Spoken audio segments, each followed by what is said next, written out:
She's what would happen. It looks like if Dolly Parton got kicked out of a church potluck. If you've ever wondered what would it be like to hear a grandma who smokes menthols and tells dick jokes, it's her. We're super proud of her though. She's in the 3rd round of the Ultimate Comic Competition. So if you get a chance, go see her at the Idiot Box and support her. Let's see her win that shit. The only woman I know that can turn a Waffle House parking lot into a TED Talk. It's your headliner, Jessa Blake!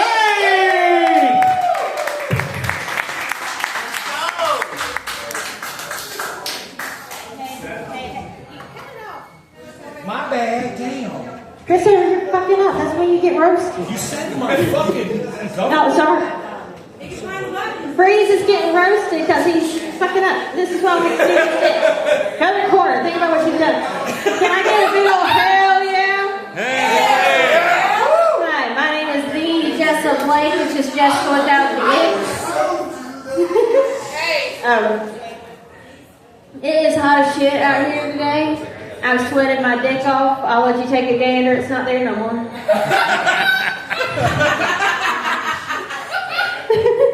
Me and my fella, we've been together a long time.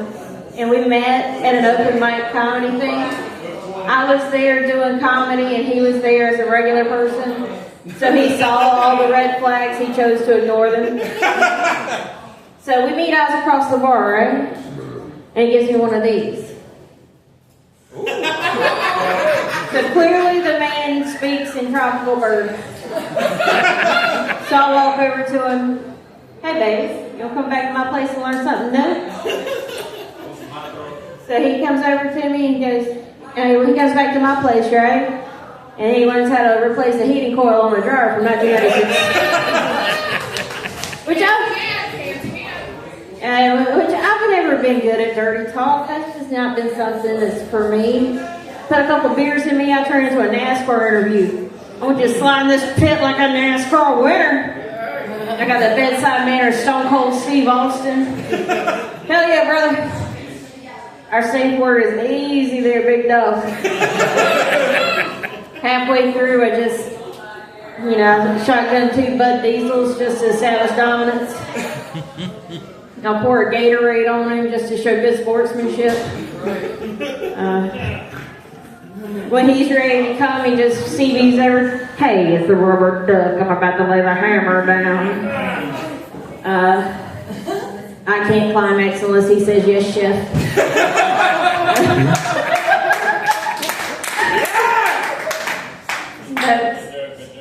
I love him, and we do argue. We do argue from time to time, and it's hard to argue when you're funny.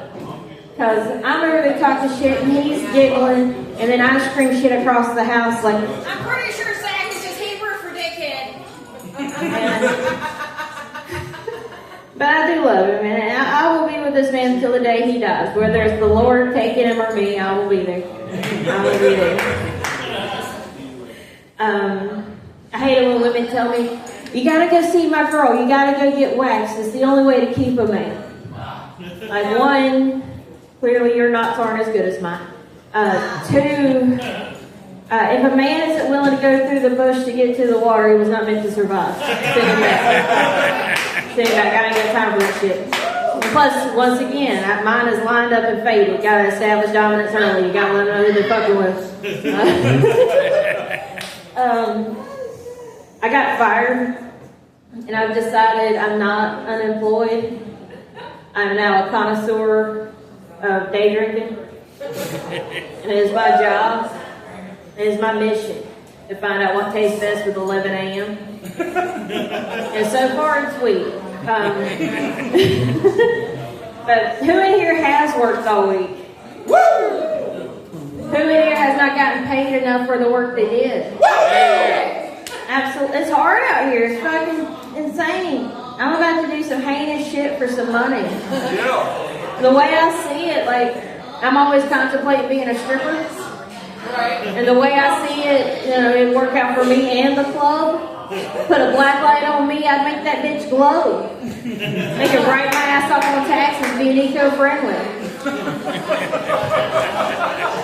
What a lot of people don't realize is the more you see of it, the wider it gets. And by the time you get to the hoo-ha, it's like looking into the Ark of the Covenant. The hardest part about being a stripper would be finding shoes that fit. Because I wear a size 3 or 4 as kids. So I would need like some 8-inch doors or some 10-inch Pokemons because I'll be catching all them singles. The worst part about being a stripper was just seeing men happy. I don't want to be responsible for that. Don't put that shit on me. That's not what I was put on this earth to do. That's right. Ask him. He's right there.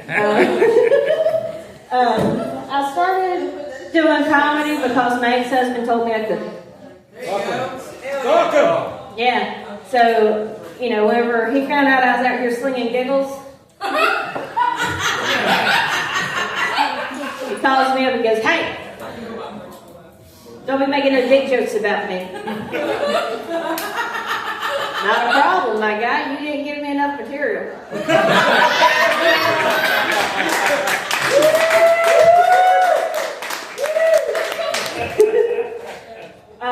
When I got married, I got the grandma talk, Your grandma sits you down and tells you a bunch of bullshit that's been expired since, Better Harms and Gardens was prevalent. And she's telling you what you have to do and what's expected of you in your wedding. And she's telling me all this while she's flipping through a picture book of her first wedding in a maternity dress that is a beautiful blue. And she's telling me, "You don't need to get married in a white dress because you're not a virgin." Okay, all right. Well, how many guys you gotta fuck to get the blue?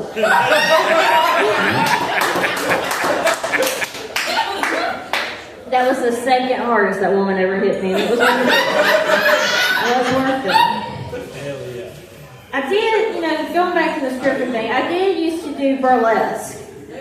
I did do burlesque for a bit, and I did burlesque and stand up at the same time.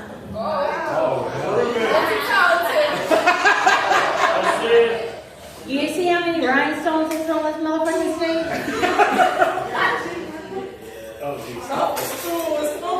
I bankrupted a Joann's for this. But I used to do stand-up comedy and burlesque at the same time, and I was known as Tits and Giggles.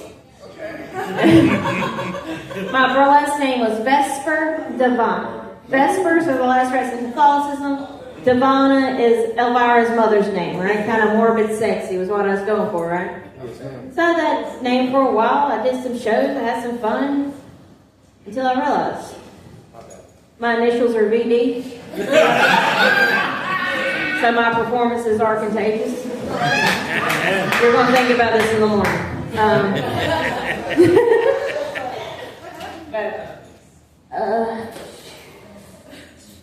But who in here has been divorced? Hey!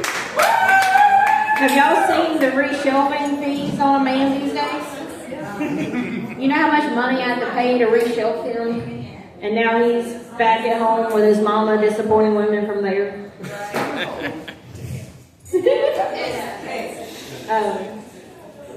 But dating after divorce is absolute hell, right? But I am at a point now where I can talk about an ex-boyfriend without wanting to pipe bomb his car.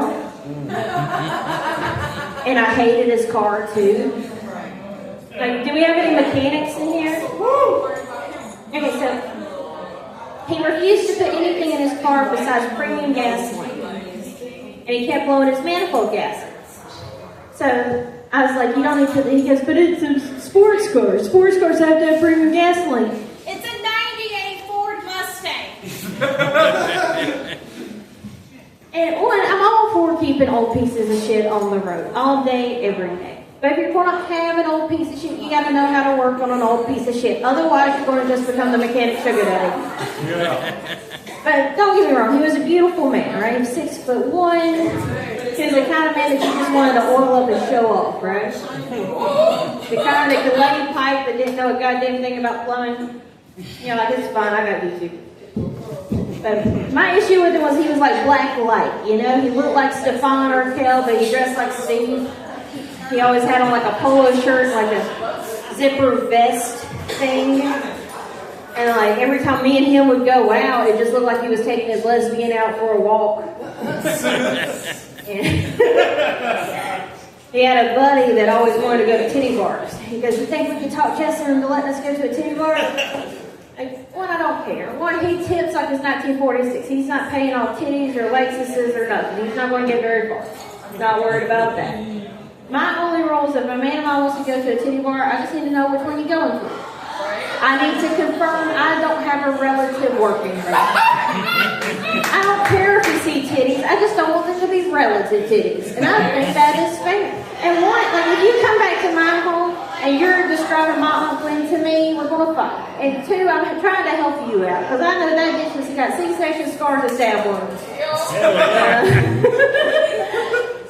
But he was convinced that all of my body pain, my back issues, all of that, forget all the bones I've broken, the time car wrecks, the times I was thrown through walls, the time I was shot, none of that counted.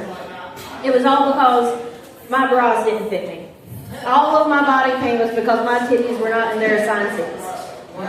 So he goes, "I'm going to take you somewhere and get your real bra." I'm like, okay. All right, cheap ass, let's go do it. So he takes me to Victoria's Secret. I'm like, "Bitch, the only thing I fit in Victoria's Secret is the body spray. We're going to have to go somewhere else. We're going to have to go somewhere." We need somewhere with scaffolding. So we go somewhere else, and I get a bra that I know is on the lower end of the titty price scale. It still came out to be $97.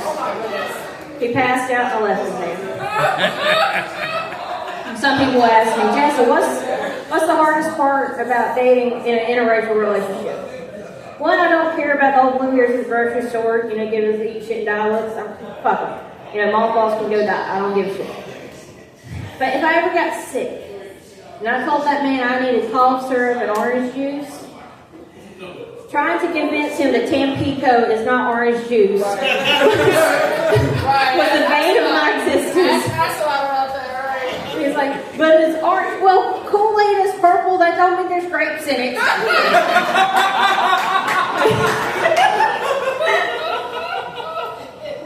The other issue I had was I'm a pretty fair-skinned person.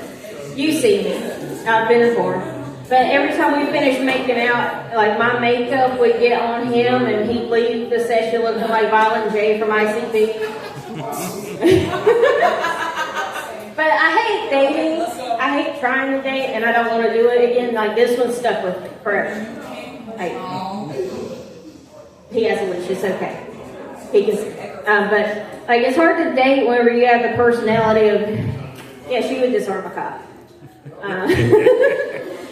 But I grew up with my granny. She made her money in the 40s, making white liquor and wine and playing poker. So she got married. Oh shit! I'm breaking my own things. I'm not the only one. It's gonna. But like I come from a long line of women whose hobbies include, Virginia Slims and flashing truckers on the bypass.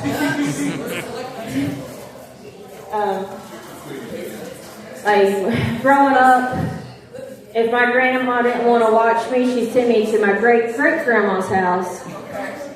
And if she didn't want to run her errands with a toddler, she'd leave me on the porch with a bag of Cheetos and her pet bobcat named Tom Tom.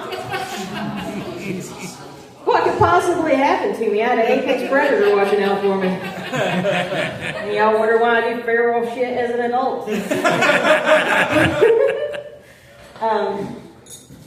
I did a show a while back and I was told I couldn't tell grandpa stories anymore. Because I told one and then 3 little white biddies came up to me wanting to call CPS. I was like, "Ma'am, I'm in my 30s and he is dead. We are a little late on that phone call."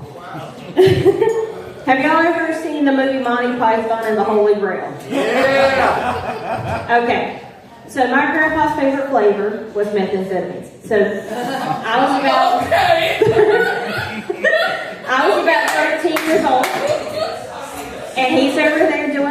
grandpa stuff, and I didn't know what he was doing. 13. So he's doing grandpa stuff, and he's watching Monty Python, and he thinks that rabbit is coming to get him. So he runs outside and catches a rabbit, brings it in the house and puts it in the oven to kill the evil. So, 13-year-old, I take it out of the oven, I put it out the back door. I turn around, he's got a revolver pointed at me. I was like, oh shit, but who the fuck gave you a gun? So I put my arms up and he lets one go. And it doesn't go through me, but solid flesh wound. Like I'm missing a good chunk of ribs over here.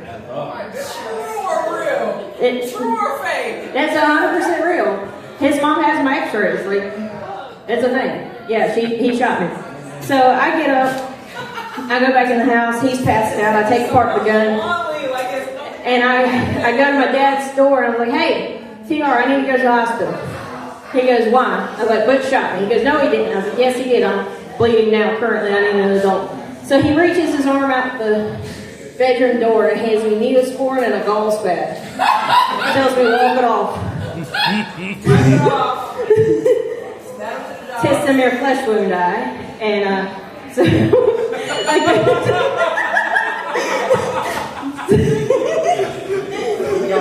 She got there. So next day at school, I'm bleeding through my shirt, and they put me up against an industrial magnet in shop class to rip the metal out of me. And that made 3 little old ladies want to call CPS. That was like 20 years ago. You need to calm down. But but it's just shit like that all the time. But one time he went to prison. The trauma. That's why I'm up here. This is why they gave me a microphone.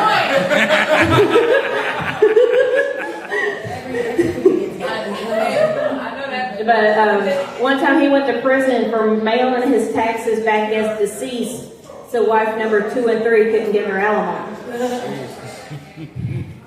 He told me one time that he was so old that his first job was a head flower picker of Babylon.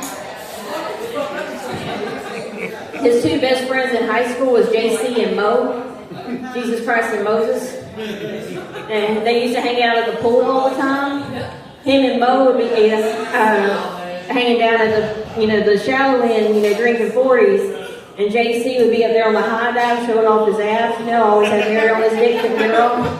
So he would take his jump off the high dive, right? And Mo would split the water, JC bust his ass right there. And see, he told me these stories as if they were true, like that one as if it was true. And like me going to school, repeating shit, got me in trouble all the time. I got in trouble one time, and I was telling this story to a classroom of 4 or 5 first graders, and I never got Disney princess stories. I didn't get that. I got Butch's meth hallucinations. So I'm in first grade, and I tell this story, and the teacher calls my grandpa, and he comes to his school, and she talks like she was raised by a sailor. He picks me up and throws me across the shoulder and goes, "Ma'am, I'm a captain," and walks out. But he was a captain. This was the story I told my classroom.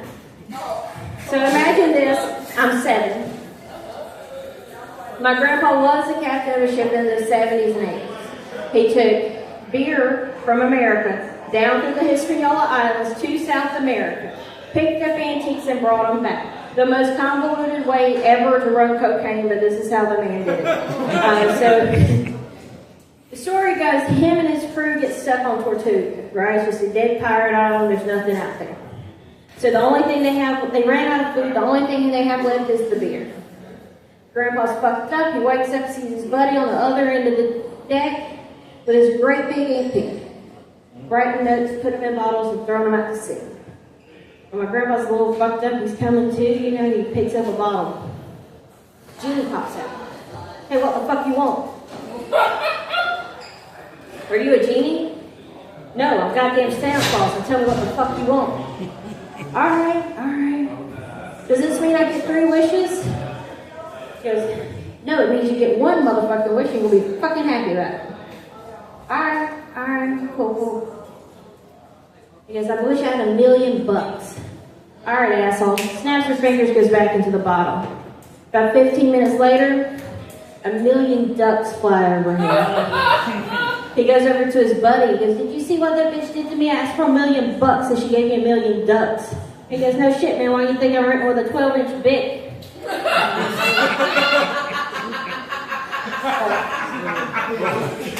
I know I have a rather strong accent.